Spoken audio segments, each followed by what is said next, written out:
இந்த ஆராதனை வேளையை ஆரம்பம் செய்வதற்கு முன்பதாக சற்று நேரம் நாம் இருக்கும் இடத்தில் அமைதியை காப்போம். அமைதியில் வசிக்கின்ற கடவுளுடைய தூய பிரசன்னத்தை அமைதியில் உணர சற்று நேரம் முயற்சி எடுப்போம்.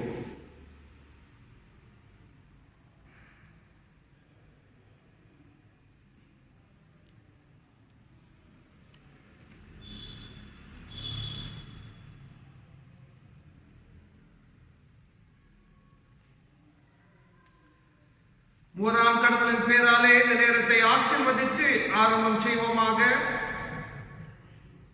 உணர்ந்த இறைவனிடத்தில் மன்றாடுவோம். அன்பு நிறைந்த சமாதானத்தின் கடவுளே, எல்லா நன்மைகளுக்கும் ஆசீர்வாதங்களுக்கும் பாத்திரராயிருந்து இந்நாள் வரைக்கும் உம்முடைய பிள்ளைகளை ஆசீர்வதித்து பாதுகாத்து பராமரித்து வழிநடத்தி இருக்கின்றீர். உமக்கு கோடான கோடி நன்றி. அன்புள்ள கடவுளே, திருச்சபைகள் மூடப்பட்ட ஒரு நிலையிலும் கூட உம்மை வழிபட நீர் அருள் செய்திருக்கின்றீர். உமக்கு கோடான கோடி நன்றி. இந்த வகையில் நாம் உம்மை வழிபட கடமைப்பட்டிருக்கின்றோம். ஏனெனில் அன்புள்ள கடவுளே, கடவுள் இம்மானுவேலாக, அன்பின் கடவுளாக, சமாதானத்தின் கடவுளாக, நியாயத்தின் கடவுளாக நீர் செயல்பட்டிருக்கின்றீர். இந்த வழிபாடு நிமித்தம் அன்புள்ள கடவுளே, தொடர்ந்து நாம் உம்மோடு கூட ஒரு புதிய வகையில் உறவாட, உம்மை புதிய பார்வையில் பார்க்கவும் உணரவும் இது ஒரு புதிய வாய்ப்பாக இருக்கும்படி நீர் மட்டுமே நமக்குள், நம்ம மத்தியில், நமக்கு முன்பதாக இருந்து எல்லா விதத்திலும் ஆசீர்வதித்து வழிநடத்த வேண்டும் என்று இறைமகன் இயேசுவின் இனிய நாமத்தில் மன்றாடுகின்றோம் அன்புள்ள கடவுளே. ஆமென். அனைவரையும் இந்த வழிபாடுக்கு ஆண்டவராகிய இயேசு கிறிஸ்துவின் திருப்பெயராலே அழைக்க கடமைப்பட்டிருக்கின்றேன். பிரியமானவர்களே, திரையில் வரக்கூடிய பாடலை எல்லோரும் இணைந்து கடவுளுக்காக பாடுவோம்.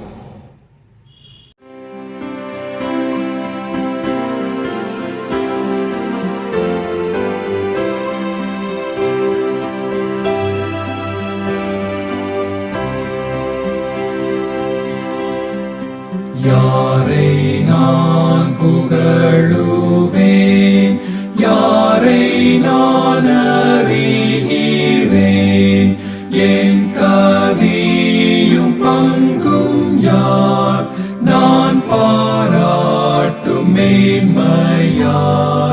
தெய்வ ஆட்டுக்குட்டிதான், தெய்வ ஆட்டு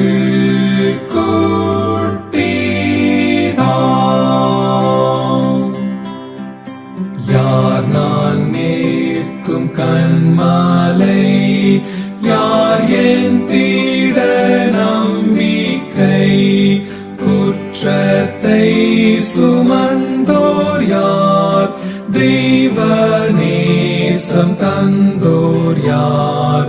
தெய்வ ஆட்டுக்குட்டிதான், தெய்வ ஆட்டு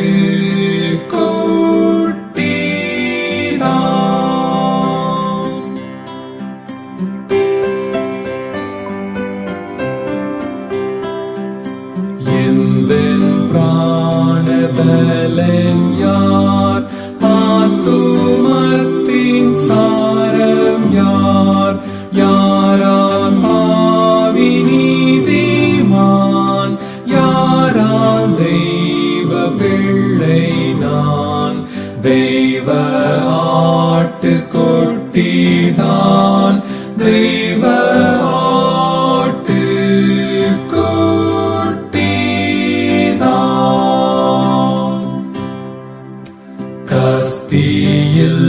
சகாயர் யார், சாவின் சாவு ஆனோர் யார், என்னை தூதர் கூட்டத்தில் சேர்ப்போர் யார், நான் சாகையில் தெய்வ ஆட்டுக்குட்டிதான், தெய்வ ஆட்டுக்குட்டிதான்.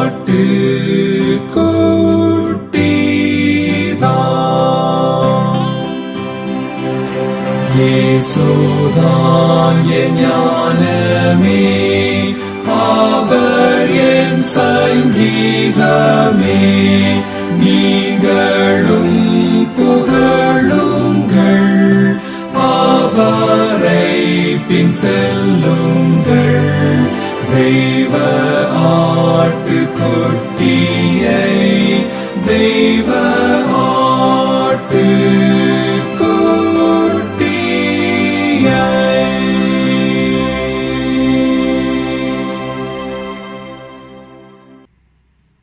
கடவுளை வழிபடுவோம். இரண்டாம் ஆராதனை முறை. கடவுள் ஆவியாய் இருக்கிறார். அவரை தொழுது கொள்கின்றவர்கள் ஆவியோடும் உண்மையோடும் அவரை தொழுது கொள்ள வேண்டும். நம்முடைய பிதாவாகிய கடவுளாலும் கர்த்தராகிய இயேசு கிறிஸ்துவினாலும் உங்களுக்கு கிருபையும் சமாதானமும் உண்டாவதாக. இது கர்த்தர் உண்டு பண்ணின நாள், இதில் களி கூர்ந்து மகிழ கடவோம். ஆண்டவரே, எங்கள் உதடுகளை திறந்தருளும். அப்பொழுது எங்கள் வாய் உம்முடைய புகழை அறிவிக்கும். பிதாவுக்கும் குமாரனுக்கும் பரிசுத்த ஆவியுக்கும் மகிமை உண்டாவதாக. ஆதியிலும் இப்பொழுதும் எப்பொழுதும் சதா காலங்களிலும் மகிமை உண்டாவதாக. ஆமென். மூவராம் கடவுளை போற்றுவோம். சேனைகளின் கடவுளாகிய கர்த்தரே, நீர் பரிசுத்தர், பரிசுத்தர், பரிசுத்தர். வானமும் பூமியும் உமது மகிமையினால் நிறைந்திருக்கின்றன. உன்னதத்திலே ஹோசன்னா. கர்த்தரின் நாமத்தினாலே வந்தவரும் வருகிறோமானவர் தோத்திரிக்கப்பட்டவர். உன்னதத்திலே ஓசன்னா. கடவுளே நீர் பரிசுத்தர். கடவுளே நீர் பரிசுத்தர். சர்வ வல்லவரே நீர் பரிசுத்தர். சர்வ வல்லவரே நீர் பரிசுத்தர். சாவாமை உடையவரே நீர் பரிசுத்தர். சாவாமையுடையவரே நீர் பரிசுத்தர். ஆண்டவரே, எங்களுக்காக சிலுவையில் அறை உண்ட எங்கள் மீட்பரே, எங்கள் மேல் கிருபையாயிரும். ஆண்டவரே, எங்களுக்காக சிலுவையில் அறையுண்ட எங்கள் மீட்பரே, எங்கள் மேல் கிருபையாயிரும். பரிசுத்த ஆவியாகிய ஆண்டவரே, எங்கள் மேல் கிருபையாயிரும். பரிசுத்த ஆவியாகிய ஆண்டவரே, எங்கள் மேல் கிருபையாயிரும். ஆண்டவரே, எங்கள் ஜெபங்களையும் இந்த ஆராதனை வேளையையும் ஏற்றுக்கொண்டு எங்கள் மேல் கிருபையாயிரும். ஆண்டவரே, எங்கள் மேல் மனதுருகி எங்கள் மேல் கிருபையாயிரும். உணர்ந்த கடவுளிடத்தில் மன்னிப்புக்காக ஏங்குவோம். பாவ அறிக்கை. நமக்கு பாவம் இல்லை என்போமானால் நம்மை நாமே வஞ்சிக்கிறவர்களாகவும் நமக்குள் உண்மை இல்லை. நமது பாவங்களை அறிக்கையிட்டால் பாவங்களை நமக்கு மன்னித்து எவ்வித அழிலும் நீங்க நம்மை சுத்திகரிப்பதற்கு அவர் நம்பத்தக்கதவரும் நீதியும் உள்ளவர். நான் எழுந்து என் தகப்பனிடத்திற்கு போய், தகப்பனே, பரத்துக்கு விரோதமாகவும் உமது பார்வையிலும் பாவம் செய்தேன். இனி உம்முடைய மகன் என்று சொல்வதற்கு நான் பாத்திரன் இல்லை. உம்முடைய கூலிக்காரர்கள் ஒருவனாக என்னை வைத்துக் கொள்ளும் என்பேன். இறையரசு சமீபத்திருக்கின்றது. மனம் திரும்பி நற்செய்தியில் நம்பிக்கை வையுங்கள். நாம் அமைதியாக நம்மை நாமே சோதனை செய்வோமாக.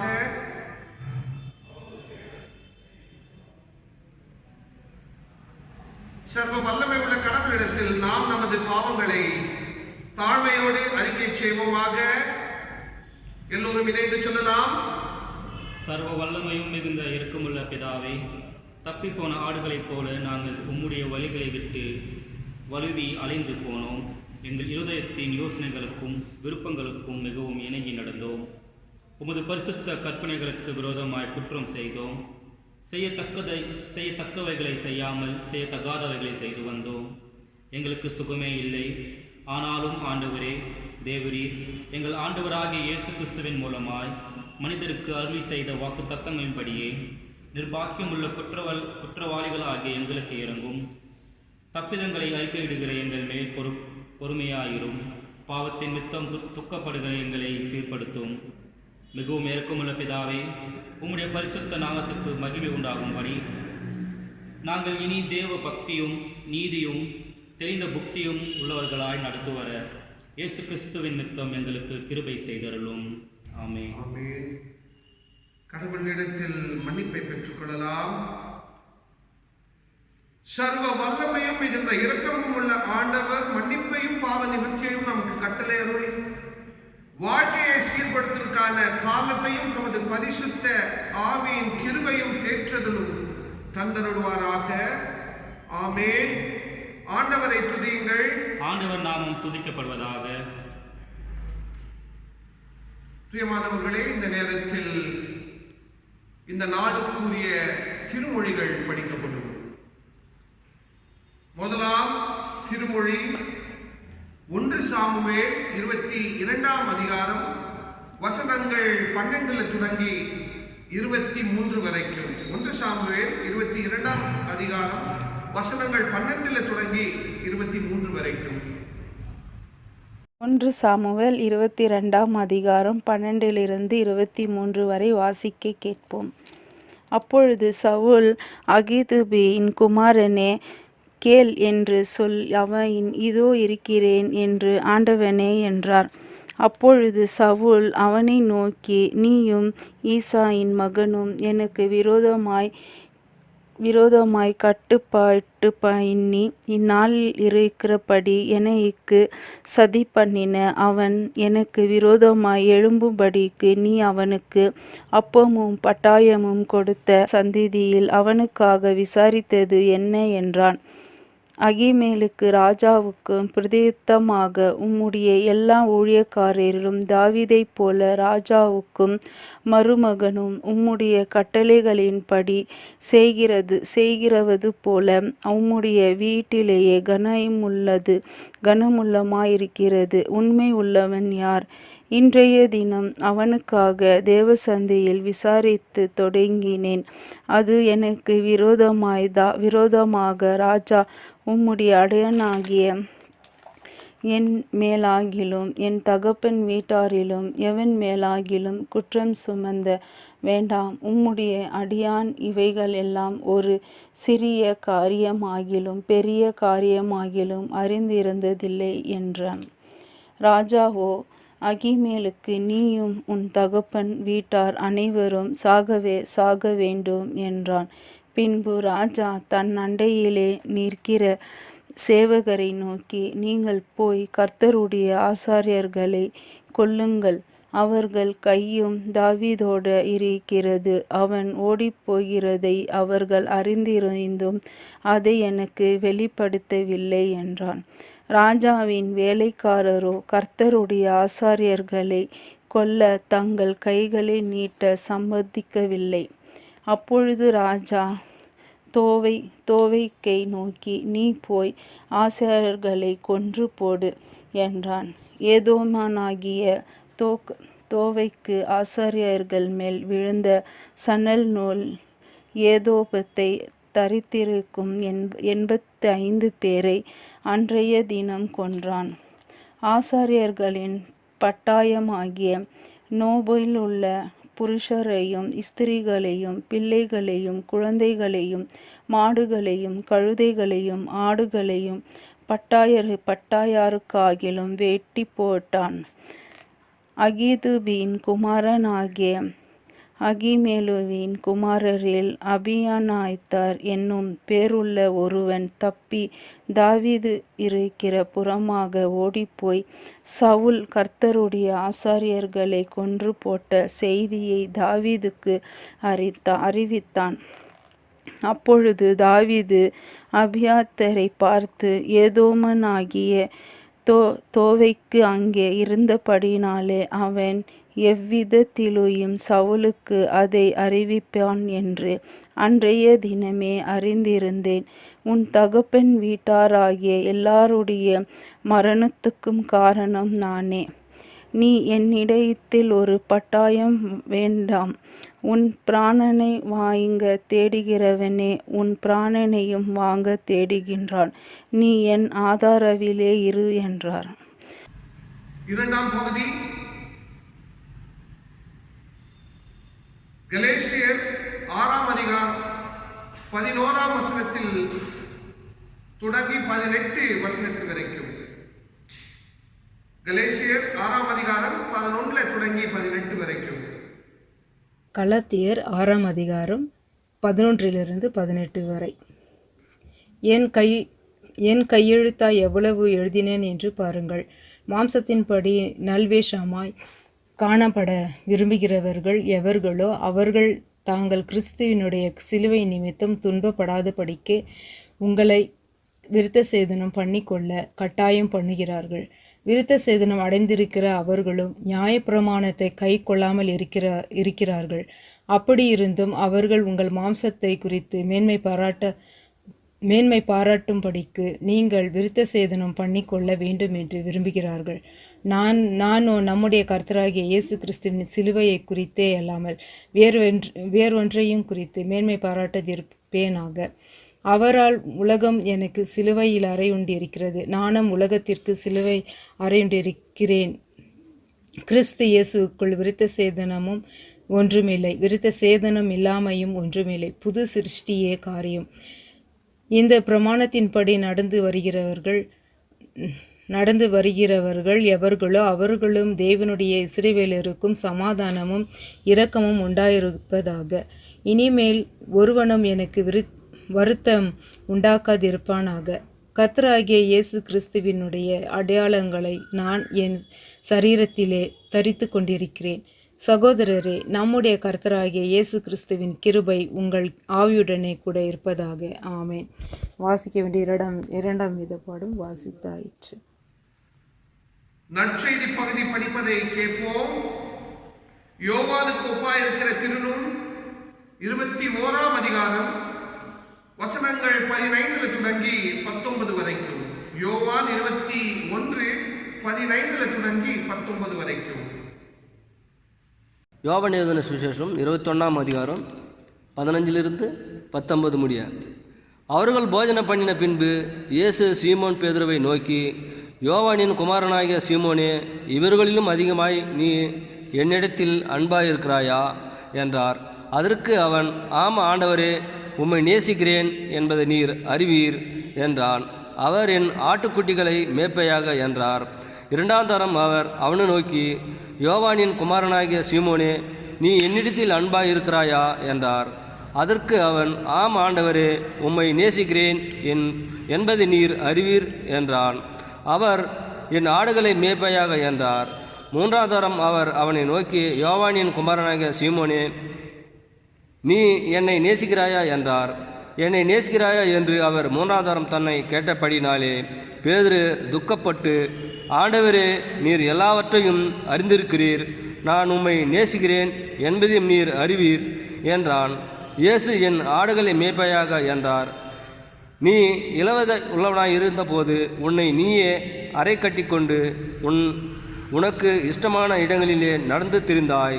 நீ முதிர்வதில் உள்ளவனாகும் போது உன் கைகளை நீட்டுவாய்.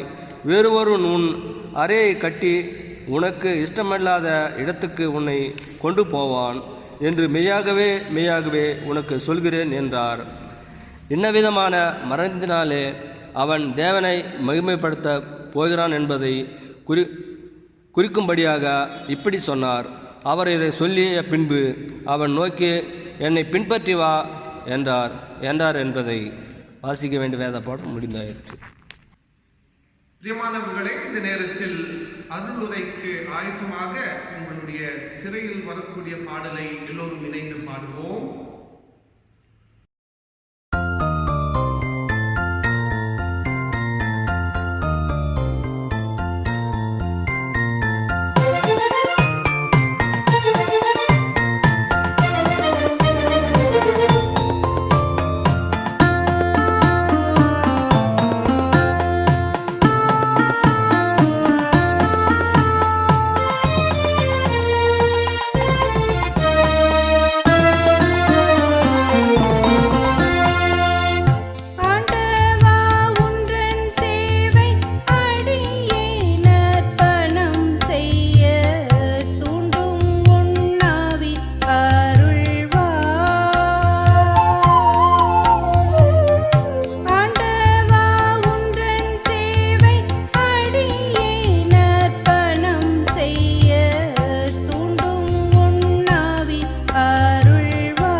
உன்னணல் மூட்டிடுவாய் என்னை தியாகிக்க ஏவும் உன்னணல் மூட்டிடுவாய் இந்நீலம் தன்னில் மாளும் மனு மக்கள் மீட்பிற்காக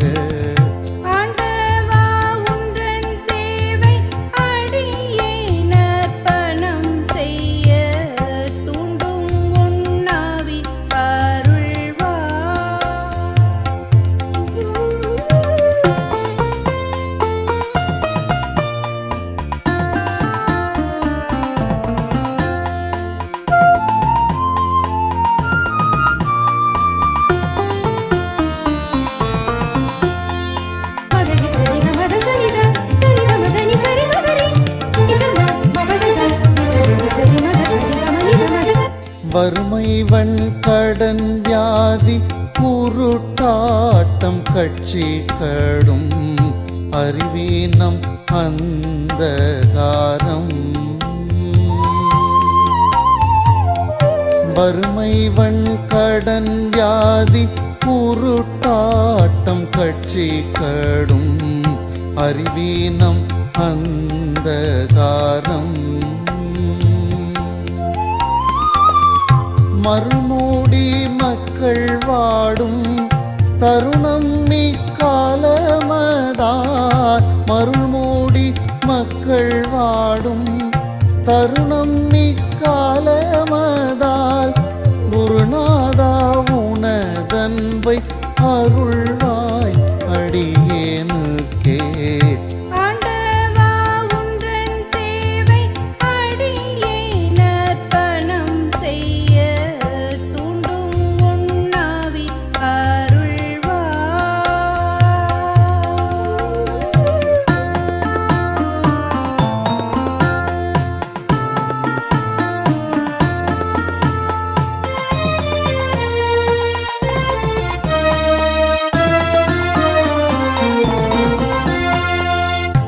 அருமை இரட்சகாவுன்றன்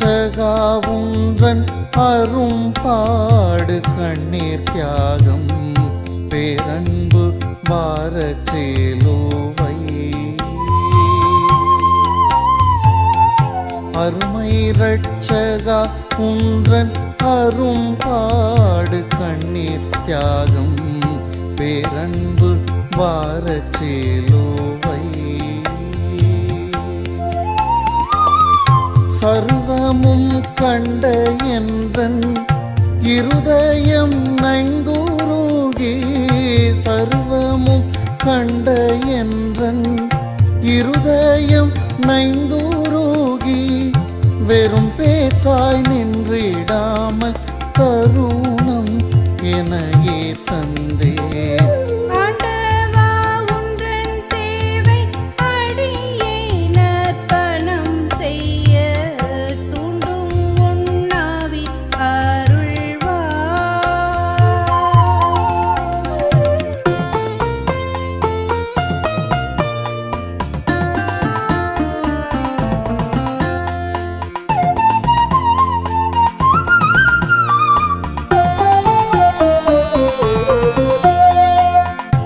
உலகே உனதாயினும் தலை சாய்க்கத்தாவில்லாமல் நலமே பூரிந்து தேறிந்தாய் உலகே உனதாயினும் தலை சாய்க்கத்தாவில்லாமல் நலமே பூரிந்து தேறிந்தாய் எல்லாம் தூரந்து யான் முன் நல்லாவி கொண்டுழைக்க எல்லாம் தூரந்து யான் முன் நல்லாவி கொண்டுழைக்க வல்லாவூனும் சிலுவை அல்லால் வழி வேறுண்டா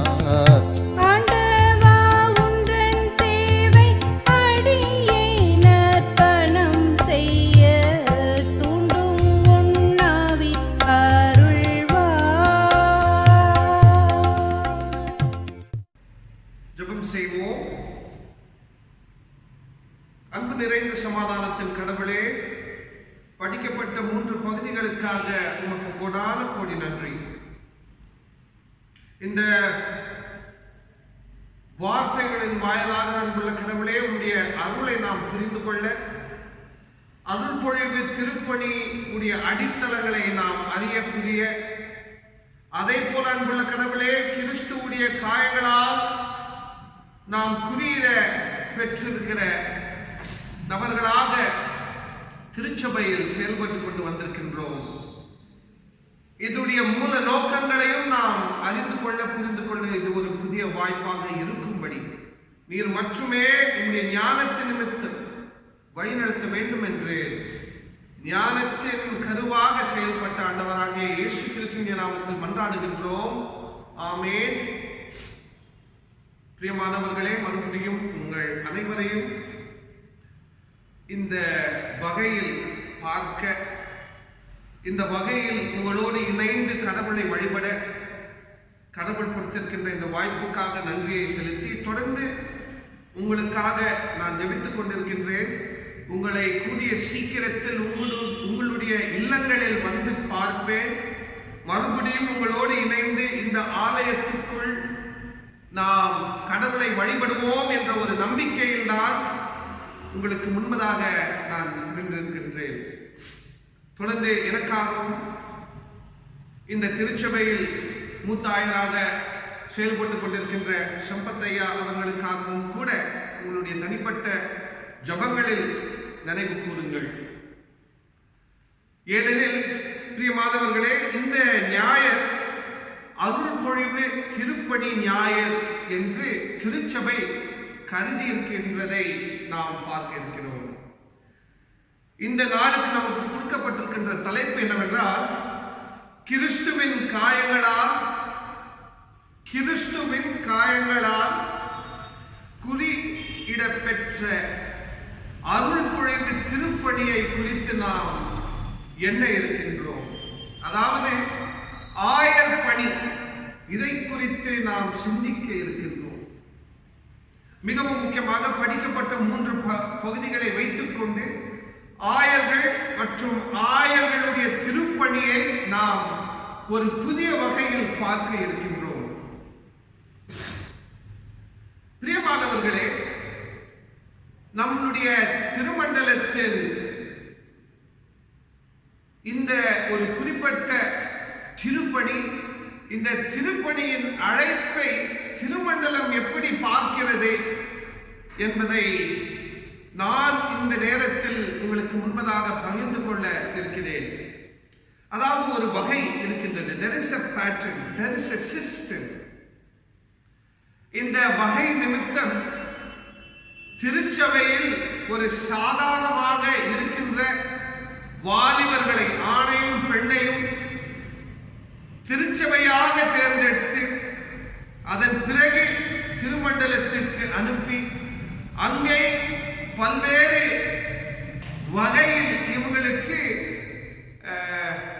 கல்வி சம்பந்தப்பட்ட கேள்விகள், முறைகள் இருக்கும்.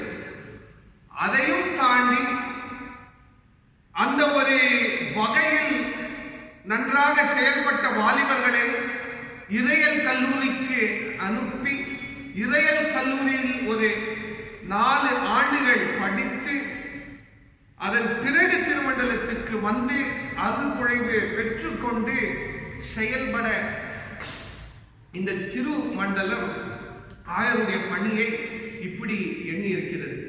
அதாவது பார்த்தீங்கன்னா, there is a certain sense of democracy in selecting pastors.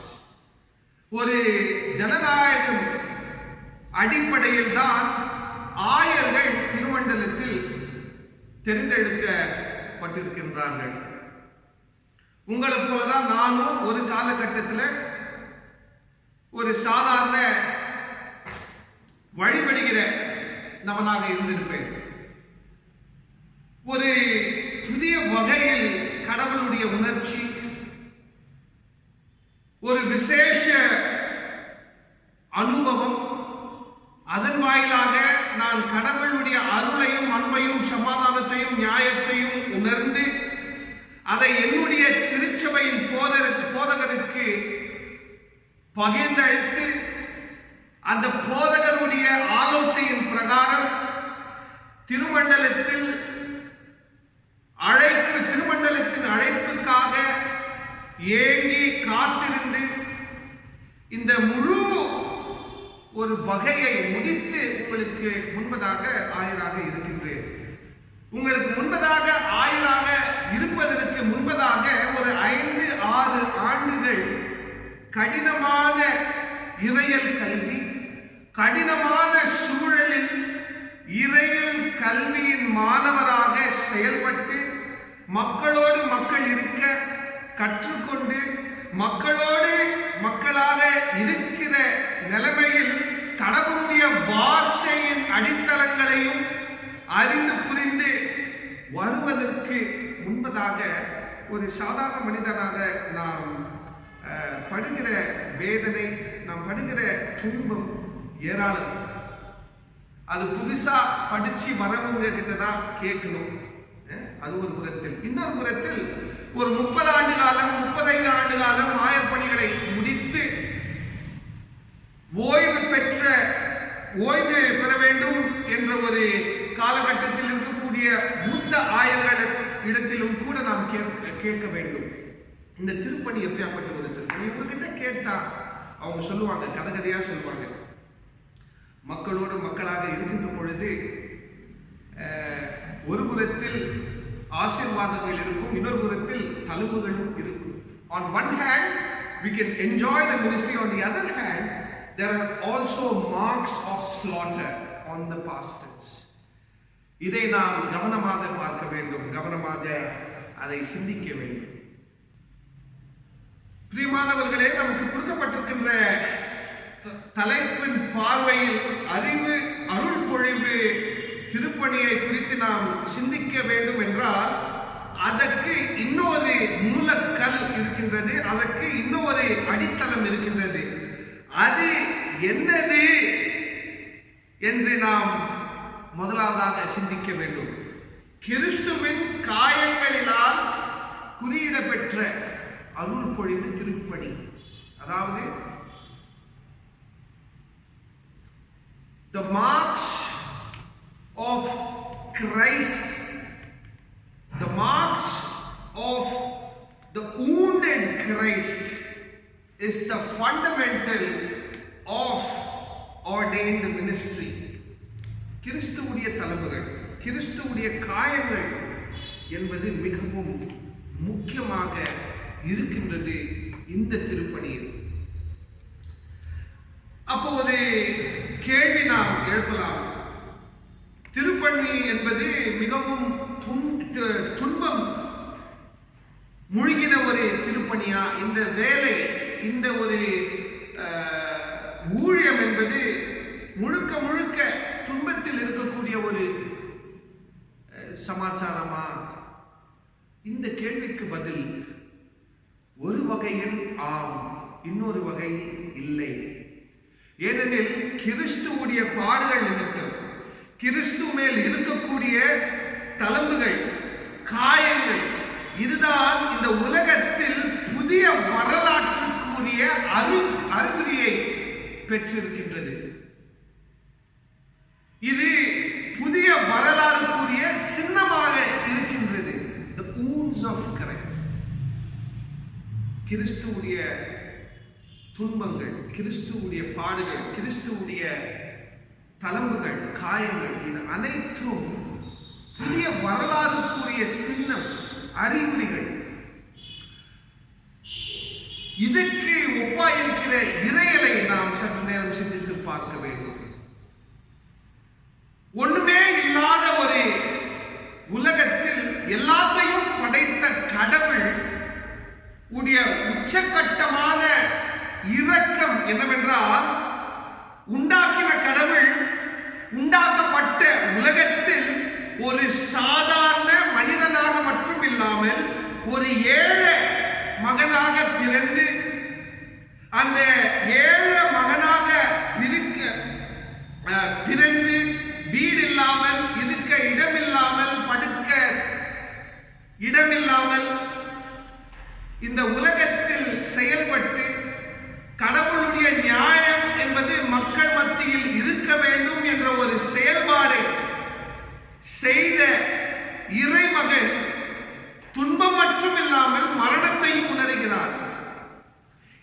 மரணம்தான் கடவுளுடைய மீட்பு வரலாற்றில் மிகவும் முக்கியமான ஒரு அனுபவமாக இருக்கின்றது. இந்த மரணத்துக்கு பிறகுதான் உயிர் தெழுதல் என்ற ஒரு கருத்து இறையல் என்பது இருக்கின்றது. இதுதான் அருட்பொழிவு திருப்பணியுடைய அடித்தளம். The suffering of Christ, God becoming human. உண்டாக்கப்பட்ட மக்கள் கடவுளாக மாற வேண்டும் என்ற முயற்சி இந்த உலகத்தில், கடவுள் போல் வாழ வேண்டும் என்ற ஒரு முயற்சி, ராஜாவுடைய பிள்ளைகள் ராஜாவாக இருக்க வேண்டும் என்ற பல்வேறு ஆசீர்வாதங்கள் சார்ந்த எண்ணங்கள், மாளிகையில் இருக்க வேண்டும், பெரிய பெரிய வாகனங்களில் சுத்த வேண்டும், விமானத்தில் போக வேண்டும், இந்த ஊரிலிருந்து இன்னொரு ஊருக்கு போய் பிரச்சாரம் செய்ய வேண்டும், ஒரு மகத்துவமான யோசிப்பு இருக்கட்டும்.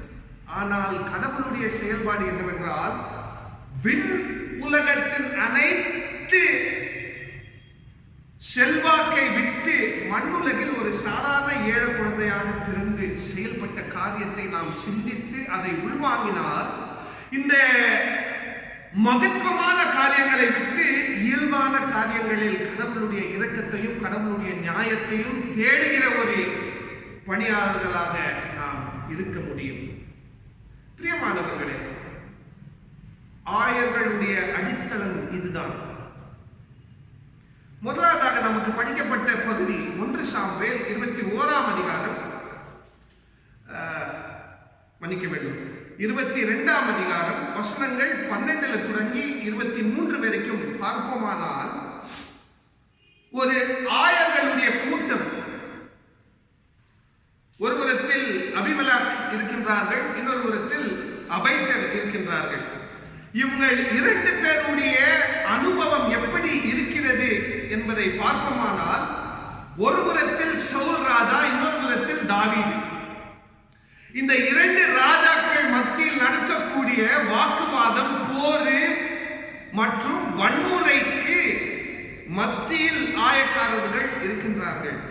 இந்த ஆயக்காரர்களுடைய அனுபவம் முக்கியப்பட்ட ஒரு அனுபவம் என்றால், சவுல் உடைய போர் வீரர்கள் இவங்களோடு இணைந்து செயல்பட்ட தோவேக் என்ற ஒரு போர் வீரர், இவங்க அனைத்து பேரும் இணைந்து இந்த ஒரு கூட்டம் தாவீதுக்கு உதவி செய்யக்கூடிய ஒரு கூட்டம், இந்த கூட்டம் தாவீதுக்கு சார்ந்த கூட்டம் என்று எண்ணி அங்க பல ஆயர்களை கொலை செய்ததை நாம் பார்க்கிறோம். ஆயர்களை மட்டுமில்லாமல் ஆயர்களுடைய இல்லத்தில் வாழக்கூடிய அனைத்து பேரும், பிள்ளைகள், சிறு பிள்ளைகள், தாயிடத்தில் மாறில் இருந்து பால் குடிக்கக்கூடிய குழந்தைகள், அது மட்டும் இல்லாமல் இவங்கள் வீட்டில் இருக்கக்கூடிய மற்ற உயிரினங்கள், ஆடு மாடு எல்லாத்தையும் கொலை செய்கிறார். கொலை என்பது அந்த காலத்திலிருந்து இந்த காலத்து வரைக்கும் ஆயர்களுடைய ஒரு அனுபவமாக இருக்கின்றது. இதை சொல்கின்ற வேளையில் மறுபடியும் நான் சொல்கிறேன், சில ஆயர்கள் இருக்கின்றார்கள், செல்வத்தையும் மற்றும் எண்ணி இப்படிதான் இருக்க வேண்டும் என்று செல்வத்துக்காகவே உழைத்து செல்வத்துக்காகவே திருப்பணியை செய்து செல்வத்தில் வாழக்கூடிய ஆயர்கள் ஒரு புறத்தில் இருக்கின்றார்கள். அதை விட்டு விடுவோம், அதை குறித்து நீங்களே சிந்திக்க வேண்டும். இன்னொரு புறத்தில் அந்த காலத்தில் எப்படி ஆயர்களை கொலை செய்தார்களோ அதே போல இந்த காலத்திலும் கூட ஆயர்களை கொலை செய்யக்கூடிய ஒரு நாட்டில் நாம் இருக்கின்றோம், உலகத்தில் இருக்கின்றோம். பிரியமானவர்களே, திருப்பணியை குறித்து நாம் சற்று நேரம் சிந்தித்து பார்க்க வேண்டும். அபிமெலேக் மற்றும் அபைத்தருடைய செயல்பாடு உடைய சூழலை நாம் சற்று நேரம் கவனமாக பார்ப்போமானால், மிகவும் முக்கியமாக 1 சாமுவேல் 21ஆம் அதிகாரம் 1ஆம் வசனம், தமிழ் பைபிள், ஆங்கில பைபிளில் 2ஆம் வசனம். இந்த வசனங்களை நாம் கவனமாக படிப்போமானால், அபிமெலேக் தாவீதை நெருங்குகிற வேளையில் அவன் ஒரு பயந்த சூழலில் இருந்திருக்கின்றான். இந்த ஆயக்காரர்கள் ஒரு குகைக்குள் இருந்திருக்கின்றார்கள். ஒரு குறிப்பிட்ட இடத்தில் வசித்துக் கொண்டிருக்கின்றார்கள். இவங்கள் வசிக்கின்ற பொழுது இவங்களுடைய அனுபவம் எப்படியாப்பட்ட ஒரு அனுபவம் என்றால், அபிமெலேக் பயந்த ஒரு வகையில் தாவீதிடத்தில் நெருங்குகிறதை நாம் பார்க்கின்றோம். ஒரு பயந்த சூழல். இந்த பயந்த சூழலில் தாவீதோடு பேசுகிற அபிமெலேக் கோலியாத்துடைய பட்டையையும் கூட தாவீதுக்கு கொடுக்கிறதை நாம் பார்க்கின்றோம். தாவீது அதை கேட்டு வாங்குறான். உங்ககிட்ட ஏதாவது இருக்கா? பட்டை இருக்கா? பட்டை இருக்கா? கத்தி இருக்கா? ஈட்டி இருக்கான்னு கேட்கின்ற பொழுது, நீர் கொலை செய்த கோலியாத்துடைய பட்டயம் எங்களிடத்தில் இருக்கின்றது, அதை உங்களுக்கு கொடுக்கின்றேன் என்று தாவீது அதை வாங்குகிறான். ஒரு புறத்தில் தாவீது கையில் ஒரு பட்டயம், இன்னொரு புறத்தில் சவுல் சார்ந்த போர் வீரர்கள் அவங்கள் இடத்தில் இருக்கக்கூடிய பட்டயம். இரண்டு பட்டைகள், ஈட்டிகள், வன்முறை சார்ந்த பொருட்கள் மத்தியில் ஆயர்கள் இருக்கின்றார்கள், பயத்தோடு இருக்கின்றார்கள். இந்த கதையின் வாயிலாக நாம் புரிந்து கொள்கின்ற ஒரு உண்மை என்றால், பயத்தோடு வாழ்ந்து பயத்துக்குள் மூழ்கி கொலையை உணர்ந்த ஒரு கூட்டமாக நாம் பார்க்க இருக்கின்றோம். அதாவது ஆயர்களுடைய பணி பயந்த ஒரு பணிதான். ஒரு புறத்தில் பயம், இன்னொரு புறத்தில் கொலை. இன்னொரு வகையில் இந்த ஒரு சூழல் இருந்தாலும் கடவுள் நமக்குள் இருக்கின்றார், கடவுள் அழைத்த கடவுள் கைவிட மாட்டார் என்ற ஒரு ஆழமான பக்தி. ஆகையால்தான் இந்த காலத்திலும் கூட பல்வேறு வாலிபர்கள் இந்த ஒரு திருப்பணியை செய்ய துணிந்திருக்கின்றார்கள். அவங்களுக்கு இந்த உலகத்துல வேற வேலை வாய்ப்புகளாக கிடைக்கலன்னு இல்லைங்க. 2006 நான் வெளிநாட்டில் மேல் படிப்பு, இசை சார்ந்த மேல் படிப்பு ஒரு புறத்தில், இன்னொரு புறத்தில் கடவுளுடைய அழைப்பு, என்னுடைய இந்த நிலம், என்னுடைய இந்த ஊரு, என்னுடைய இந்த திருச்சபை, என்னுடைய இந்த திருமண்டலத்தில் ஊழியம் செய்ய வேண்டுமா? ஒரு புறத்தில் இசை என்பது என்னுடைய மிகவும் நெருக்கமான ஒரு பகுதி. அங்கே போக வேண்டுமா இல்லை இங்கே? பெங்களூர் பட்டணத்தில் நான் இந்த ஊழியத்துக்காக காத்திருக்க வேண்டுமா இல்லை ஸ்வீடன், இங்கிலாந்து இப்படியாப்பட்ட ஊர்களில் என்னுடைய மேல் படிப்புக்காக போக வேண்டுமா என்ற ஒரு குழப்பம். அப்பொழுது நான் எடுத்த முடிவு என்னவென்றால், நமக்காக பாடுபட்ட கடவுளுக்கு ஒரு புறத்தில் நாம் பாடுபட்டாலும் இன்னொரு புறத்தில் மக்களுடைய சூழல் மாற்ற கடவுள் முயற்சி எடுத்திருக்கின்றார். இந்த புரட்சியில் நாமும் பங்காய் இருக்க வேண்டும். இதுவும் ஒரு வகையில் இசைதான். This is also a kind of music என்று எண்ணி கருதி அதை உள்வாங்கி முடிவெடுத்து 2006 2021 அதாவது 15 ஆண்டுகள் இந்த ஒரு ஊழியத்தில் நான் இருந்து கொண்டு வருகிறேன். என்னிடத்தில் நீங்கள் கேட்பீர்கள், ஆனால் துன்பம் இருக்கின்றது, ஆனால் அந்த துன்பம் தாண்டி இருக்கக்கூடிய ஒரு ஆழமான கருத்து என்னவென்றால், கடவுளுடைய புரட்சியில் நானும் பங்காய் இருக்கின்றேன் என்ற ஒரு சந்தோஷம். இந்த கதை முடிகிற வேளையில் அபிமெலேக் மற்றும் அபைத்தர் தாவீதிடத்தில் போய்,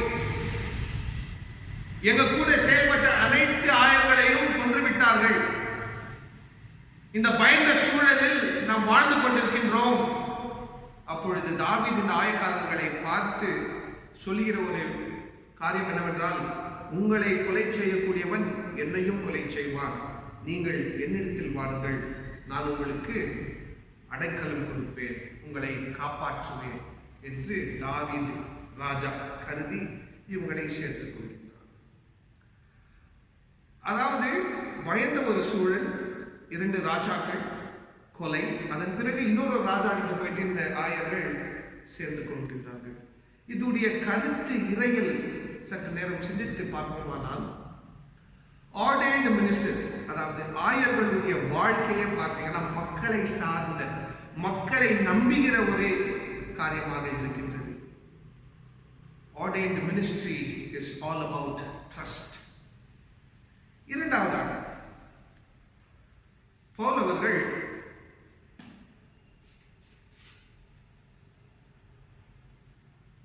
கலேசிய திருச்சபைக்கு எழுதுகின்ற வேளையில் ஒரு மிக முக்கியமான கருத்தை சொல்கிறார். 6ஆம் அதிகாரம் 14வது வசனத்தை கவனமாக பார்ப்போமானால், As for me, I do not wish to take pride in anything except in the cross of Jesus Christ our Lord. இயேசு கிறிஸ்துவுடைய சீடனாக எனக்கு தெரிந்த ஒரு மகத்துவமான காரியம், பொருள் என்னவென்றால் இயேசுவுடைய சிலுவை. இது மட்டுமே எனக்கு மிகவும் உயர்ந்த ஒரு விஷயம். அது மட்டும் இல்லாமல், through which the world has been crucified to me and I to the world. இந்த சிலுவையின் வாயிலாக நான் இந்த உலகத்தை தாண்டி யோசிக்க இது ஒரு அடித்தளமாக இருக்கின்றது. சிலுவையின் அடித்தளத்தில் பவுல் திருச்சபையில் செயல்பட்டிருக்கின்றார். சிலுவை உடைய இறையில் என்ன? ஒரு விதத்தில் சிலுவை என்பது கடவுள் மறைத்த ஒரு பொருள். It evidenced God's death. கடவுள் மரித்து போன ஒரு சின்னம். இன்னொரு புறத்தில் கடவுளையும் கொலை செய்ய வேண்டும் என்று எண்ணின மனித குலம் கூட அங்கே வெளிப்படுகிறது. The other dimension of cross is that it not only projects or evidences God's death, it also shows us that the humanity is willing to kill God. மனித குலம் கடவுளையும் கொலை செய்கிற முயற்சிகளில் ஈடுபட்டிருக்கின்றது. இப்படி கோரமான ஒரு உலகத்தில் தான் கடவுள் செயல்பட துணிந்திருக்கின்றார்கள்.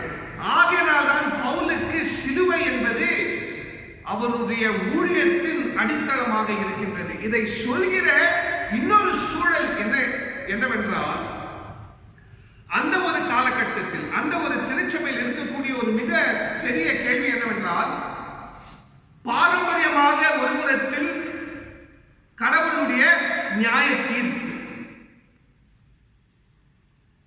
இன்னொரு புறத்தில் பாரம்பரியமாக கடவுளோடு இணைகின்ற பொழுது மனிதர்கள் ஈடுபட்ட சில காரியங்கள் விருத்து செய்வது.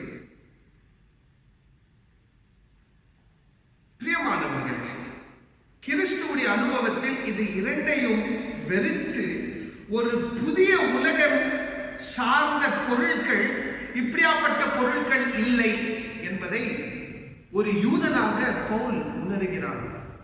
There is life beyond law. பொதுவாக இப்ப எங்க பார்த்தீங்கன்னாலும் சட்டத்தை பத்தி எல்லாருமே பேசுவாங்க. ஆனால் கிறிஸ்துவுடைய அனுபவத்தில் சட்டத்தை தாண்டி ஒரு அனுபவம் இருக்கின்றது. சட்டம், கடவுளுடைய சட்டம், கடவுளுடைய சட்டம், கடவுளுடைய கற்பனைகள் என்று சொல்லி சொல்லி சொல்லி யூத வரலாற்றில் உயர்ந்த நிலைமையில் வாழ்ந்த யூதர்கள் அதை உபயோகித்து அதை வைத்துக் கொண்டு மக்களை ஒடுக்கி வாழ வைத்தார்கள். சட்டம் என்பது முன்போக்குக்குரிய ஒரு சிந்தனை இருந்தாலும் இந்த முன்போக்கை அடிமைத்தனத்திற்காக உபயோகித்த ஒரு வரலாறு. அந்த வரலாற்றில் ஒரு புதிய விழிப்புணர்வோடு பவுல் சொல்லுகிறது என்னவென்றால், சட்டம் இருக்கட்டும், விருத்தி செய்வதை இன்னொரு புறத்தில் இருக்கட்டும், ஆனால் கிறிஸ்துவுடைய அனுபவத்தில் இது இரண்டும் எனக்கு முக்கியமில்லை. அதையும் தாண்டி கடவுள் செயல்பட்டிருக்கின்றார். அந்த செயல்பாடில் தான் என்னுடைய கவனம் இருக்கின்றது. Ordained ministry is cross-centered.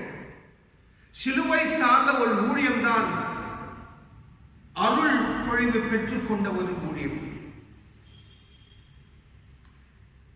It doesn't mean we have to suffer, but then it also means we have to work towards a community without suffering. துன்பமில்லாத ஒரு சமூகத்தை நாம் எண்ணக்கூடிய துணிச்சல் அந்த சிலுவை அனுபவத்தில் இருக்கின்றது. இதை பவுல் உணர்ந்து அவனுடைய திருச்சபைக்கு கற்று கொடுத்திருக்கின்றார். மூன்றாவதாக யோவான் 21 அதிகாரம் வசனங்கள் 15 தொடங்கி 19 வரைக்கும் படிக்கின்ற பொழுது இயேசுவுக்கும் பேதுருவுக்கும் மற்றும் இணைய சீடர்களுக்கும் நடக்கக்கூடிய ஒரு காட்சி. இவங்கள் அனைத்து பேரும் இணைந்த ஒரு காட்சி. உயிர்த்தெழுந்த இயேசு லூக் புத்தகத்தில் சீடர்களை பார்க்கின்றார். அவங்களோடு பேசி இம்மாவுஸ் என்ற ஒரு பட்டணம், எருசலேம் என்ற ஒரு பட்டணம், இந்த இரண்டு பட்டணத்துக்கு இருக்கக்கூடிய பாதையில் இயேசு உயிர்த்தெழுந்த இயேசு தன்னுடைய சீடர்களோடு உரைத்து அதன் பிறகு ஒரு குறிப்பிட்ட இடத்திற்கு போய் அங்கே அப்பத்தை முறித்து ஒரு புதிய அனுபவம். அதே போல இங்கேயும் கூட பார்ப்போமானால் உயிர்த்தெழுந்த இயேசு செயல்பட்டு கொண்டிருக்கின்றார். மரிப்பதற்கு முன்பதாக எப்படி செயல்பட்டாரோ அவருடைய மரணத்திலும் கூட ஒரு செயல்பாடு இருக்கின்றது. அந்த செயல்பாடு வந்து மீட்புக்குரிய செயல்பாடு. அதன் பிறகு மரணத்துக்கும் உயிர்த்தெழுதலுக்கும் மத்தியில் இருக்கக்கூடிய ஒரு அனுபவம். பாதாளத்துக்கு இறங்கினார். பாதாளத்தையும் கூட விடாமல் பாதாளத்துக்கும் மீட்பு என்பது இருக்க வேண்டும் என்ற ஒரு எண்ணத்தில் செயல்பட்டு மரணத்துக்கு பிறகு செயல்பட்ட ஒரு காரியம் இது. இதன் பிறகு உயிர்த்தெழுதல், உயிர்த்தெழுதலுக்கு பிறகும் உழைக்கின்ற ஒரு கடவுளாக நாம் இயேசுவை பார்க்கின்றோம். At all times, ordained ministry is called to engage. எனக்கு இப்படி ஆயிடுச்சு, எனக்கு அப்படி ஆயிடுச்சுனால அமைதி உட்கார முடியாது. இதுதான் எனக்கு தெரிஞ்ச ஊழியம். கஷ்டம் இருந்தாலும் மீட்பு என்பது இருக்கின்றது. மீட்பு இருந்தாலும் மீட்பை தாண்டி இன்னொரு அனுபவம் இருக்கின்றது, உயிர்த்தெழுந்த ஒரு அனுபவம். அந்த அனுபவத்தில் இயேசு அவர்கள் செயல்பட்டிருக்கின்றதை நாம் பார்க்கின்றோம். இந்த அனுபவத்தில் இயேசு அவர்கள் பேதுருவிடத்தில் சொல்லுகிற ஒரு மிக முக்கியமான விஷயம் என்னவென்றால், என்னுடைய ஆடுகளுக்கு நீர் உணவை தர வேண்டும். Feed my sheep. அதாவது கடவுள் தன்னுடைய ஆடுகளை பார்க்கிறது ஒரு புறம், இன்னொரு புறம் இந்த கடவுள் இந்த அனுபவத்தில் கடவுளை புரிந்து கொள்ள வேண்டுமானால் எனக்கு பார்க்க முடியும், ஆனால் இதே வகையில் நீரும் செயல்பட வேண்டும். You take care of my sheep. இது ஒரு அருமையான காட்சியாக நான் கருதுகிறேன்.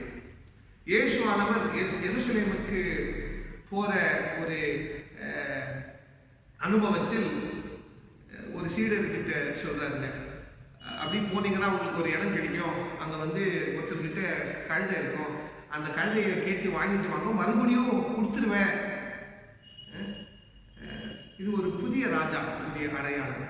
மறுபடியும் உங்களுக்கு கொடுத்துருவேன். ராஜா வந்து பொதுவாக எல்லாத்தையும் எடுத்துக்குவாங்க. ஆனா இந்த ராஜா வாங்கிக்கிட்டு கடன் வாங்கிட்டு அதை உபயோகித்து திருப்பி கொடுத்துருவாரு. அந்த ஒரு காட்சியை தான் நான் மறுபடியும் இதை பார்க்கின்றேன்.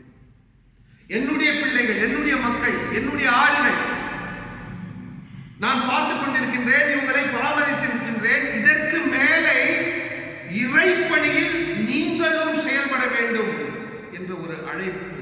அதாவது கடவுளுக்குள் அடங்கியிருக்கின்ற ஒரு தூய்மையான ஜனநாயகம் இதுதான்.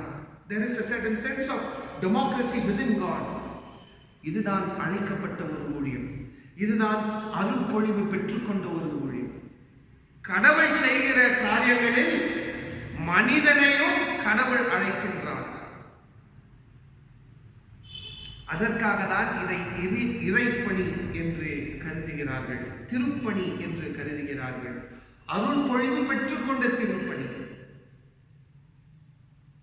பிரியமானவர்களே, feed my sheep என்று சொல்லுகிற ஒரு சூழல், என்னுடைய ஆடுகளுக்கு உணவை தர வேண்டும் என்று சொல்லி கடைசியாக அந்த 19வது வசனத்தை பார்ப்போமானால், Jesus said this to indicate the kind of death by which Peter was to glorify God.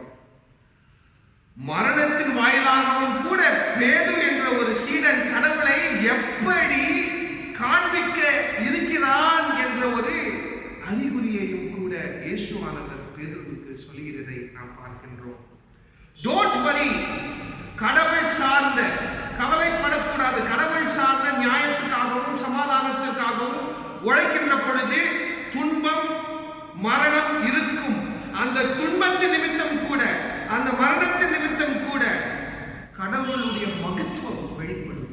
ஆகையினால்தான் யோவான் புத்தகத்தில் மரணம் என்ற ஒரு வார்த்தைக்கு பதிலாக யோவான் க்ளோரி என்ற ஒரு வார்த்தை, மகத்துவம் என்ற ஒரு வார்த்தை உபயோகிக்கின்றார். மரணம் என்பது மகத்துவமான ஒரு அனுபவம். பிரியமானவர்களே, மரண இருளின் பள்ளத்தாக்கில் இந்த முழு உலகம் முழுங்கி இருக்கின்றது. இந்த ஒரு சூழலில் கடவுள் சொல்லுகிற ஒரு விஷயம் என்னவென்றால், மரணத்தின் வாயிலாகவும் கூட கடவுளுடைய மகத்துவம் வெளிப்படும். அப்படிப்பட்ட ஒரு ஊழியத்தில் நாம் கவனமாக இருக்க வேண்டும். We have to be very conscious. We have to be very serious about this calling. பிரியமானவர்களே, இந்த ஒரு கடைசி கருத்தை சொல்லி நான் இந்த தியானத்தை முடிக்க இருக்கின்றேன். எப்பொழுதும் மறுக்கக்கூடாது, நானும் மறுக்கக்கூடாது, நீங்களும் மறுக்கக்கூடாது. உங்களுக்கு முன்பதாக நான் ஆயராக நிற்பதற்கு முன்பு உங்கள் போல்தான் இருந்தேன். நீங்கள் தான் இந்த ஒரு திருப்பணிக்கு என்னை அனுப்பி இருக்கிறீர்கள். மக்களோடு மக்களாக இருந்த தாவீதை எப்படி கடவுள் ராஜாவாக மாற்றினாரோ, மக்கள் எப்படி தாவீதை ராஜாவாக கருதினார்களோ, அதே போலதான் உங்கள் மத்தியில் நான் இருந்தேன். நீங்கள் தான் என்னுடைய அழைப்பையும் கூட முழுமை பெற செயல்பட்டிருக்கின்றீர்கள். Always remember, a pastor is among you and from you. எப்பொழுதும் சொல்லுகிறேன், ஆயர்கள் உங்கள் மத்தியில் இருக்கக்கூடியவர், உங்களில் இருந்து தேர்ந்தெடுக்கப்பட்டவர். I am among you and you are all in me. As much as Jesus said, கடவுள் எனக்குள் இருக்கிறது போல், நான் கடவுள் இருக்கிறது போல், எனக்குள் என்னுடைய சீடர்கள் இருக்கிறது போல். This is a complex unity. இது ஒரு மிகவும் கனமான ஒரு ஐக்கியம். அருள்பொழிவு திருப்பணி என்பது இதை காண்பிக்கிறது. தொடர்ந்து கடவுளுடைய புரட்சியில் நாம் யாவரும் ஈடுபட கடவுளுடைய ஒத்தாசைக்காக மன்றாடுவோம், ஜெபம் செய்வோம். அன்பு நிறைந்த சமாதானத்தின் கடவுளே, இந்த தியானத்துக்காக உமக்கு கொடான கோடி நன்றி. இந்த நேரத்துக்காக உமக்கு கொடான கோடி நன்றி. தொடர்ந்து அன்புள்ள கடவுளே, அருள் பொழிவு பெற்றுக்கொண்ட ஆயர்களுக்கு நீர் செய்திருக்கின்ற பல்வேறு ஆசீர்வாதங்களை நாம் உணர்ந்து தொடர்ந்து இந்த ஆசீர்வாதங்களை பகிர்ந்தளிக்க நீர் மட்டுமே ஆசீர்வதித்து செயல்படுத்த வேண்டும். இந்த திருப்பணியை குறைவாக எண்ணாமல், இந்த திருப்பணியை நாம் மகத்துவமாக எண்ணி இது கடவுளுடைய காரியம் என்று உள்வாங்கி செயல்பட நீர் மட்டுமே அதற்கு தேவையாயிருக்கிற உணர்ச்சிகளையும் தெம்பையும் அருள் செய்ய வேண்டும் என்று மீட்பர் இயேசுவுடைய நாமத்தில் மன்றாடுகின்றோம் அன்புள்ள கடவுளே. கடவுளுடைய வார்த்தையை கேட்டு அதை உள்வாங்கின யாவரும் எழுந்து நின்று அப்போஸ்தலர் விசுவாச பிரமாணத்தை இணைந்து சொல்லுவோம். வானத்தையும் பூமியும் படைத்த சர்வ வல்லமையுள்ள பிதாவாகிய தேவனை விசுவாசிக்கிறேன். அவருடைய ஒரே குமாரனாகிய நம்முடைய நாதர் இயேசு கிறிஸ்துவையும் விசுவாசிக்கிறேன். அவர் பரிசுத்த ஆவியினாலே கனிமரியாளிடத்தில் உற்பவித்து பிறந்தார். பொந்து பிலாத்துவின் காலத்தில் பாடுபட்டு சிலுவையில் அறையுண்டு மரித்து அடக்கம் பண்ணப்பட்டு பாதாளத்துக்கு இறங்கினார். 3ஆம் நாள் மரித்தோரிடத்திலிருந்து எழுந்தருளினார். பரமணத்துக்கேறி சர்வ வல்லமை உள்ள பிதாவாகிய தேவனுடைய வலது பாசத்தில் வீட்டிருக்கிறார். அவ்விடத்திலிருந்து உயிருள்ளோரையும் மருத்துவரையும் ஞானத்திற்கு வருவார். பரிசுத்த ஆவியையும் விசுவாசிக்கிறேன். பொதுவாயிருக்கிற பரிசுத்த சபையும் பரிசுத்தவான்களுடைய ஐக்கியமும் பாவம் மன்னிப்பும் சரீர உரித்தெழுதலும் நித்திய ஜீவனும் ஒன்றென்று விசுவாசிக்கிறேன். ஆமென். கர்த்தர் உங்களோடு இருப்பாராக. அவர் உமது ஆவியோடும் இருப்பாராக. ஜெபம் செய்வோம். கர்த்தாவே எங்களுக்கு இரங்கும். கிறிஸ்துவே எங்களுக்கு இரங்கும். கர்த்தாவே எங்களுக்கு இரங்கும். பரமண்டலத்தில் இருக்கிற எங்கள் பிதாவே, உம்முடைய நாமம் பரிசுத்தப்படுவதாக, உம்முடைய ராஜ்யம் வருவதாக, உம்முடைய சித்தம் பரமணத்திலே செய்யப்படுவது போல பூமியிலும் செய்யப்படுவதாக. அன்றன்றுள்ள எங்கள் அப்பத்தை எங்களுக்கு இன்று தாரும். எங்களுக்கு விரோதமாய் குற்றம் செய்தவர்களுக்கும் நாங்கள் மன்னிக்கிறது போல எங்கள் குற்றங்களை எங்களுக்கு மன்னியும். எங்களை சோதனைக்குள் பிரவேசிக்க பண்ணாமல் தீமையிலிருந்து ரட்சித்தருளும். ராஜமும் வல்லமையும் மகிமையும் என்றென்றைக்கு உம்முடையகளே. ஆமென். தொடர்ந்து ஜெபம் செய்வோம். அன்புள்ள கடவுளே, இந்த நாளுக்காகவும் இந்த வழிபாடுக்காகவும் உமக்கு கோடான கோடி நன்றி.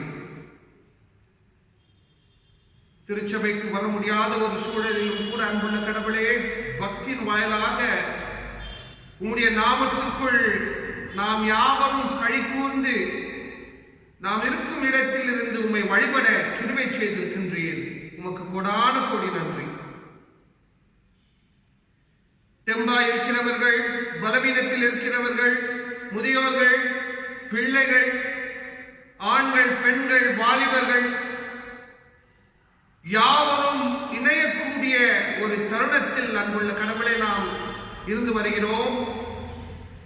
இந்த ஒரு தருணத்தில் அன்புள்ள கடவுளே, நாம் உம்மை வழிபட நீர் இந்நாள் வரைக்கும் கிருபையாக வழிநடத்தியிருக்கின்றீர். இந்த வழிபாடு நிமித்தம் அன்புள்ள கடவுளே, நாம் உம்மை சார்ந்த தெம்பை பெற்றுக்கொள்ள நீர் ஆசீர்வதித்திருக்கின்றீர். உமக்கு கொடான கோடி நன்றி. இந்த நேரத்தில் அன்புள்ள கடவுளே, கிறிஸ்து ரட்சகர் என்ற குடும்பம் சார்ந்த அனைத்து குடும்பங்களுக்காக நன்றியை படைக்கின்றோம். அனைத்து குடும்பங்களும் உம்முடைய அன்பிலும் சமாதானத்திலும் களிகூர கிருபை செய்ய வேண்டும். அதே போல அன்புள்ள கடவுளே, திருமண நாட்களையும் பிறந்த நாட்களையும் கண்டிருக்கின்றவர்களை ஆசீர்வதித்திருக்கின்றீர். தொடர்ந்து இந்த வாழ்விலும் அநேக திருமண நாட்களையும் பிறந்த நாட்களையும் இவங்கள் யாவரும் கண்டு உம்முடைய ஆசீர்வாதங்களை பெற்றுக்கொண்டு உம்முடைய ஆசீர்வாதங்களை பகிர்ந்தளித்து இந்த உலகத்தில் வாழும்படி உம்மை சார்ந்த உண்மையான தொண்டர்களாக இந்த உலகத்தில் வாழும்படி நீர் கிருபை செய்ய வேண்டும் என்று மன்றாடுகின்றோம். திருச்சபை சார்ந்த தேவைகள், ஊழியங்கள், எதிர்பார்ப்புகள், விண்ணப்பங்கள் இது அனைத்தையும் அறிந்திருக்கின்ற கடவுள். அனைத்திலும் அன்புள்ள கடவுளே, நீர்தான் நமக்கு முன்பதாக இருந்து எல்லா விதத்திலும் ஆசீர்வதித்து செயல்படுத்த வேண்டும். மனிதர்களாக நாம் அண்டை நம்முடைய குறைவுகளோடு வருகிறோம், தவறுகளோடு வருகிறோம். இருந்தாலும் அன்புள்ள கடவுளே, நீர் உம்முடைய இரக்கத்தினால் மன்னித்து அருள் செய்து தொடர்ந்து உம்முடைய இந்த உலகத்தில் உம்முடைய அன்பையும் சமாதானத்தையும் பகிர்ந்திருக்கிற ஒரு கூட்டமாக, ஒரு இனமாக நம்மை வைத்திருக்கின்றீர். உமக்கு கோடான கோடி நன்றி. தொடர்ந்து அன்புள்ள கடவுளே, உம்முடைய இரக்கத்தை ருசித்த திருச்சபையாக இந்த வட்டாரத்துக்குள், இந்த உலகத்தில், இந்த பட்டினத்தில் நாம் செயல்பட கிருபை செய்யுங்கள். தொடர்ந்து அன்புள்ள கடவுளே, கிறிஸ்து ரட்சகர் என்ற குடும்பத்தை பாதத்தில் வைக்கின்றோம். பாதத்தில் வைத்த அன்புள்ள கடவுளே, இந்த திருச்சபையில் இந்நாள் வரைக்கும் அருள் பொழிவு பெற்றுக்கொண்டு திருப்பணி செய்த அனைத்து ஆயர்களையும் நினைவு கூறுகின்றோம். இவங்களுடைய ஊழியர்களுக்காக மன்றாடுகின்றோம்.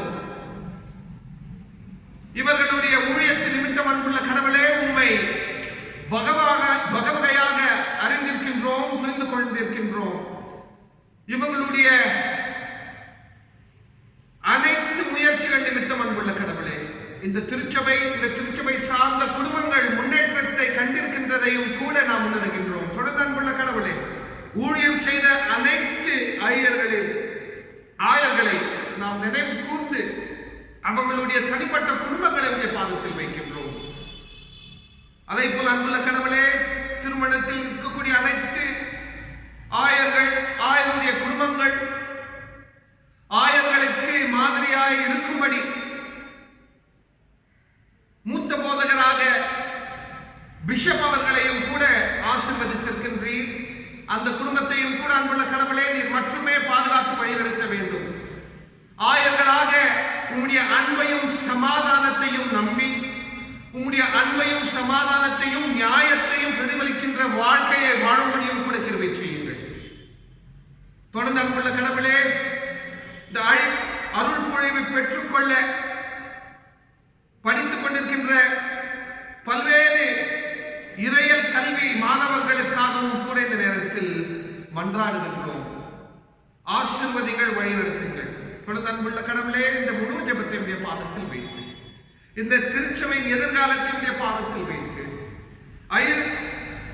ஆயர்களுடைய திருப்பணியுடைய பாதத்தில் வைத்து நீ நடத்துவீர் என்ற நம்பிக்கையில் இந்த ஜெபத்தை ஆண்டவராகிய இயேசு கிறிஸ்துவின் நாமத்தில் மன்றாடுகின்றோம். அன்புள்ள கடவுளே, ஆமென். எல்லோரும் இணைந்து சொல்லலாம். என் ஆத்மாவே கர்த்தரை ஸ்தோத்திரி, என் முழு உள்ளமே அவருடைய பரிசுத்த நாமத்தை ஸ்தோத்திரி. என் ஆத்மாவே கர்த்தரை ஸ்தோத்திரி, கர்த்தர் செய்திருக்கின்ற சகல உபகாரங்களையும் மறவாதே. ஆமென். நம்பிக்கையோடு கடவுளுடைய ஆசீர்வாதத்தை பெற்றுக்கொள்வோம். 3 பேராக இருந்தாலும் ஒன்றாக வசிக்கின்ற திரியேக கடவுளுடைய அன்பும் சமாதானமும் ஐக்கியமும் வழிநடத்துதலும் இப்பொழுதும் எப்பொழுதும் சதா காலங்களிலும் யாவரோடும் நிலைத்திருப்பதாக. ஆமென்.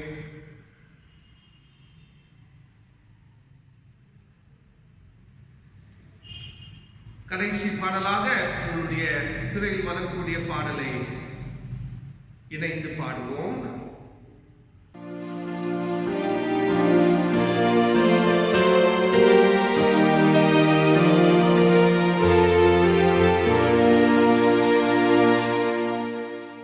ஒப்பில்லாத திவ்ய அன்பே, மோட்சானந்தா தேவரீர், எங்கள் நெஞ்சில் வாசம் செய்தே அருள் பூர்த்தியாக்குவீர்.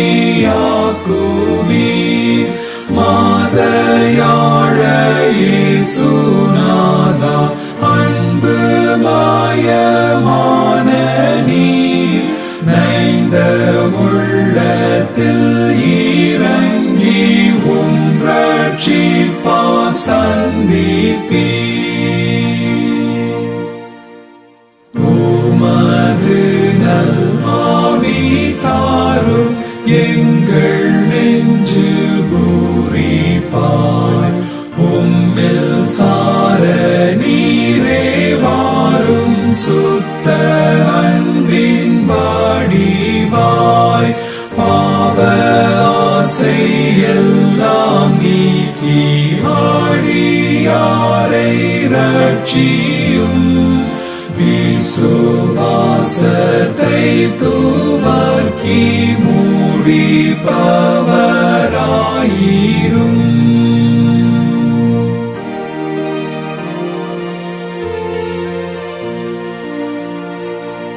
வல்லநாதா, எங்கள் பேரில் மீட்பின் அன்பை ஊற்றுமே. வீரைவாய் உம் ஆலயத்தில் வந்து என்றும் தங்குமே. வானோர் போல நாங்கள் உம்மை நித்தம் வாழ்த்தி சேவிப்போம். ஓய்வில்லாமல் உமதன்பை பூரிப்பாய் கொண்டாடுவோம். உந்தன் புது சிருஷ்டிப்பையும் சுத்த தூய்மையாக்குமே. உந்தன் திவ்ய ரட்சிப்பையும் பூரணப்படுத்துமே. எங்கள்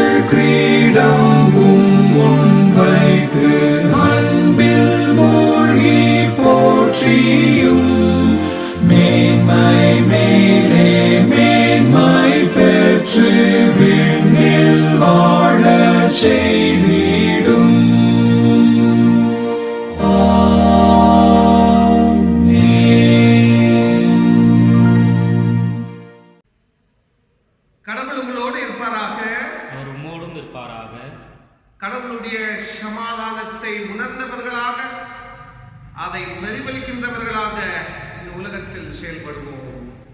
கடவுளின் நாமத்தினால்